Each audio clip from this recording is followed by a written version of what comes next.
have heard of knee and hip replacements, but did you know they are also replacing ankles now, more than ever, thanks to improved technology? KXAN's David Scott spoke with an orthopedic surgeon and his patient. Marnay Lofton's a retired psychologist who loves to travel with her husband, but she re-aggravated an old ankle injury hiking in Slovakia. She needed a doctor. When I came in, he said, guess what? They now have an ankle replacement.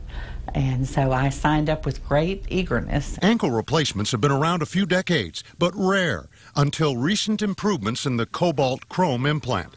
Dr. Brandon Smoot is just one of several doctors performing this surgery in Austin. Doing research, figuring out what works, what doesn't work, figuring out instrumentation to get this prosthesis in properly, because it's a smaller joint than a knee or a hip, and it's a little fiddle factor. It's a tricky little joint, isn't it? It's a tricky little joint. Between her injury and arthritis, Marnay would have been a candidate for ankle fusion, but this is better. If you have an ankle replacement, you get more normal motion in the ankle, which helps you walk with a more normal gait.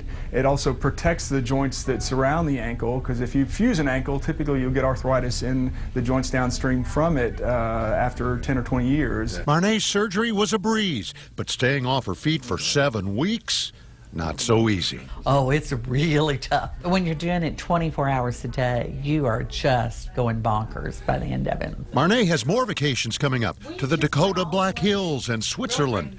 There'll be no trouble getting around. Oh, I love it. I have been recommending it. I would have done it years earlier if it had been an option. David Scott, KXAN News. Insurance and Medicare will cover this procedure if you qualify for the surgery. Here are those qualifications. The patient is normally over 50 years old, leads a normally active lifestyle, nothing too vigorous, and is not overweight. The implant will last you another 15 years in most cases.